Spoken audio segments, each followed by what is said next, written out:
आप सभी को मेरा नमन प्रणाम। सवेरे के बाद में भाषण आप लगातार सुन रहे हैं वो कि वो 6 बिंदुओं पर चर्चा हो रही है और सायरा जी ने जो बात की तो मैं उसमें पूर्णतः सहमत हूँ। सच्ची कहने में कोई रिस्क नहीं रखनी चाहिए।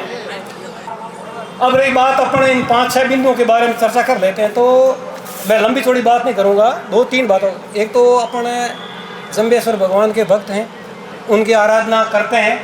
तो एक चीज़ में हमें ये निर्णय करना चाहिए, चाहे वो बाड़मेर ज़िले का हो, चाहे जालौर ज़िले का हो, चाहे छाछोर ज़िले का हो, अपन इन 29 नियमों से हटकर अन्य संप्रदाय की तरफ मतलब डाइवर्ट हो रहे हैं, मुड़ रहे हैं। एक तो मैं देख रहा हूँ 5, 10, 15 सालों में, पहले नहीं थी ये बात। अब लोग रामदेवरा पैदल जा रहे हैं। मैं कोई रामदेव जी भगवान के खिलाफ नहीं हूँ, लेकिन पहले आप क्यों नहीं गए? यहाँ बैठे हैं 50, 60, 70 साल वाले, उसमें कोई रामदेवरा नहीं गया।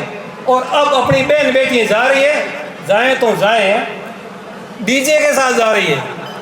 मुझे बड़ा अफसोस होता है कि जब एक बार मैं जैसलमेर से आ रहा था तो सामने से महिलाएं नाचती हुई आ रही थी, तो मैंने मेरी गाड़ी रोक दी। बड़ा दर्द हुआ, मैंने रोक के मैंने पूछा कहाँ जा रही हो?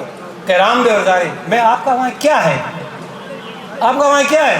अच्छा, बहुत ज़्यादा तो बोल नहीं पाई, पर मैंने इन जरूर कहा मैंने अपना वहाँ जाने का कर्तव्य नहीं है। 2-3 बातें अभी नई नई आपने देखी होगी। अपने अंधविश्वास के मानते हुए एक यहाँ कोई आपका आरवा में एक सेंटर बना है और वहाँ जम्बेश्वर भगवान की मूर्ति बीकानेर वाला के लड़के उठा के ले गए। तो आप क्या कर रहे थे? बताओ, आप क्या कर रहे थे? बीकानेर से आए, वो जम्बेश्वर भगवान की मूर्ति लेके गए और वहाँ भी सबसे ज़्यादा अपनी बहन बेटियाँ बैठती है, उनको सिखाया जाता है कि आप ऐसे बोलो, मुई आया ना, मेरे सौरों पहला टूटो हो, मैंने दम सड़ दो हो, मेरे ऊँ दो, मुँह मेरे में नसो पतो। वो सब छूट गया मेरे यहाँ आने से। कितनी गलत बात हो रही है। कुछ दिन पहले आपने कुशलावा का सुना होगा, एक नाई। अरे ताजू की बात आ देखो, आमरो साधु संत आवे ना तो वो तो पैदल आवे रेत के पगा में। अरे बा महिला आवे ना पटूड़ा रहते के बोले भागलार होई भी ने बिसावे बिंगी आरती करे, शर्म आवे। 80-80 पर कोई डोकरा बिंगे पगा में पड़े, वो देख रहे नहीं। हकीकत में कहते सोशल मीडिया में तो वो फोन ही बंद करना पड़े, शर्म आती। कुछ चीज़ें और है सार्वजनिक रूप से नहीं की जा सकती। पता नहीं ये कॉल रिकॉर्डिंग वड़ा का मामला है। मैं तो ये देखता हूँ 80%, 90% अकेला समाज इसको डील कर रहा है। पता नहीं दूसरे समाज की होती है और अपनी बहन बेटी की फ़ोटो लगा करके उसको वायरल कर रहे हैं। तो युवा पीढ़ी नशे पते की अभी बात आ रही थी। नशा करना गुनाह है, धंधे वाली बात आ रही थी कि इसको छोड़े हैं कैसे। तो मैं तो मानता हूँ एक गांव में 3-4 लड़के या 5-7 ही होंगे। अभी आप हज़ारों की संख्या में बता रहे रिश्ते टूट रहे हैं। हो सकता है, संभव है। रिश्ते टूटने के भी कई कारण है। कोई कह रहा है बाल विवाह से टूट रहे हैं। तो मैंने जब नौका साइड में नौकरी की तो वहाँ तो बड़े बड़े रिश्ते हुए, वो भी टूट रहे थे। टूटने का मतलब ये एक तो समाज का अंकुश नहीं है। आपके पास में दंड देने का कोई प्रावधान ही नहीं है। और यदि आप दंड देना चाहते हैं तो आपकी आवाज़ को छूना भी नहीं चाहता है। ये सीधी तो बड़ी बात है नहीं। मुझे याद है मैं जब छोटा 8वीं क्लास में पढ़ रहा था, उसमें पहले जाम्बे जी का जो मंदिर है ना जाम्बोड़ा, तो लोग चर्चा करते थे कि हम गए जाम्बोड़ा मेले में किन इनकी हेलो दे सीधे वो आप हो जाओ हेलो बड़े के हुए। तो वो बोले कि पीढ़ सीढ़ी माता सड़ बाप जी बोली कि फलाने गांव ने फलाने आदमी ने ये बात को हेलो है।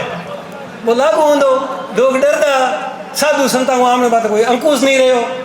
साधु संत जागरण देवन डूब गया, पैया लेवन डूब गया, आप हकीजन डूब गया, तो बाप मान मर्यादा टूट गई। बताओ अब आप, तो इस समाज को कंट्रोल कौन करेगा? अपने सारी चर्चा कर ली, मीटिंग ऐसी होती रही है, हमेशा सुनते आए और करते आए। ये भी बात है कि बाजार भूल जा, लेकिन इन सारी बातों को यदि लागू करना है तो गांव-गांव में 5-7 लोगों को लेवें, 2 में बुजुर्ग लेवें, 2 युवा लेवें, 2 पढ़े लिखे लेवें, 1-2 पे नशा करनी है, बड़ा लोग है, डरो ही मत, ताकि वह हकी जी और थोड़ा बहुत असर भी पड़ी। भीख जी एक बार मैंने कहो कि घर बैठा कह करो हालो समाज सुधार करा जिना मैं सर्विस में कर दूँ जिना कई लोग समाज सुधार में फिर नाम किंग बोलना, तो मैं समाज सुधार में गया हकरी बात की कभी मैंने गलत पड़ गया। तू पढ़ायो कि तुम यही कमड़ाड़ो माने ओ तो मैं करा। तो भीख जी ने मैं यार कपड़े फाड़ दो, मेरे थी फाड़ दो, मैं दूसरे गाँव में ले कर फड़ाओ, यूँ बालनी में बैठो हुई थी फाड़ दो नहीं। तो कहने का मतलब यूँ है भाई, डर और भय जब तक भय नहीं है तब तक कोई प्रीत की पालना नहीं करेगा। इसलिए ये जो नई कमेटी बनी है इसमें भाई वो बहन जी और ये सारे युवा है, युवा लोगों को जोड़ो, युवा लोगों से सेमिनार करो, गांव-गांव करो, नहीं तो 8-10 गाँवों को क्लस्टर बना। आज सब लोग थोड़ी आया, सांसद तो बहुत बड़ा इलाका है, चुनाव की सभा में 35-35 हज़ार आए, आज तो कितना 200-250 ही आया है। और एक चीज़ बहुत बढ़िया बताई, वो सुझाव अच्छा है कि काम कोई यदि समाज का करना चाहते हो तो उन दो बातों से दूर रह करके, एक मैं उदाहरण दूँ, मैं भूल गया विषय, राजपूत समाज को देखो आप, संगठन और राजनीति दोनों अलग अलग होती है। जब संगठन के पदाधिकारी बैठे रहते हैं तो राजनेता भी सामने आके बैठता है। मर्यादा है, मर्यादा सीखनी पड़ेगी। जब तक मर्यादा अपने में नहीं है तब तक अपन कुछ नहीं कर पाएंगे। समाज बहुत अच्छा है, भगवान ने राम जी ने पता नहीं कहाँ से टाल के इतना अच्छा बनाया जिसकी कोई आलोचना नहीं कर सकता। 29 नियम जो अपने सामने दिए ना, आर्य समाज बना, ब्रह्म समाज बना, बाद में हजारों तरह की आलोचना हुई, लेकिन यह पूर्णतः वैज्ञानिक दृष्टिकोण पर आधारित समाज था जिसके बारे में कोई भी आलोचना नहीं कर सकता। और भी आलोचना कौन करा? आप करा भी आलोचना। बड़े सरल और सीधे से नियम है, 29 नियम पालने में क्या जाती है। ठीक है भाई, कुछ कठिन थे इसलिए हमारा समाज ज़्यादा नहीं फैला। एक बार बड़ में छोटी सी बात बीच मांगी, एक बार मैं मुकाम मेले गए थे, भजनलाल जी उसमें मुख्यमंत्री हुआ करते थे हरियाणा के, उनके साथ में एक समाचार पत्र का एडिटर आया था, संपादक। तो वो कह रहे थे, वहाँ भाषण में कहा, मैंने सुना 2 मिनट, वो कह रहा है कि मैं एरोप्लेन पेशाब के साथ आया हूँ और यहाँ बीकानेर के पास में हवाई अड्डे पे उतर करके यहाँ तक आया हूँ, तब तक मैंने गाड़ी में ये बात की है। इतना सुंदर संबंध। भजनलाल जी आप संख्या में कितने हो? उन्होंने प्रश्न पूछा तो भजनलाल जी का भाई हम होंगे 30-35 लाख के आसपास होंगे। अरे आप 33 लाख मत बनो, आप तो 35 करोड़ बनो और इस देश का शासन संभालो। तो उन्होंने पूछा ये कैसे?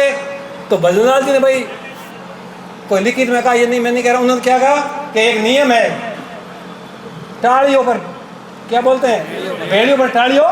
अब ये सही है गलत है मुझे पता नहीं, मैंने किसी ग्रंथ में नहीं पढ़ा, इसलिए अब समय भी आ गया है। ये लोकतंत्र है, लोकतंत्र में बहुमत का शासन होता है। हमारा समाज छोटा सा समाज है, 5-7 कॉन्स्टिट्यूंसी में रहता। मैं राजनीति बात नहीं कर रहा हूँ, मैं ये बात ये कर रहा हूँ कि जहाँ भी हो संगठित रहो। संगठन में आज के टाइम में लोकतंत्र में शक्ति है और आज जो भी आपने आजू बाजू समाज उनसे अच्छा रिश्ता बना के रहे तो निश्चित तौर पर हमारा समाज है वो सफल होगा। बाकी ये जो एजेंडे पर बातें सारी कर ली और इसको इम्प्लीमेंट करना और आगे करना, अच्छा काम करें, प्रयास करें। हमारे से इतनी भी उम्र के अनुसार सहयोग भी आप करेंगे, लेकिन अब नेतृत्व है वो युवा टीम को करना चाहिए। धन्यवाद आप सभी। बहुत बहुत धन्यवाद सर।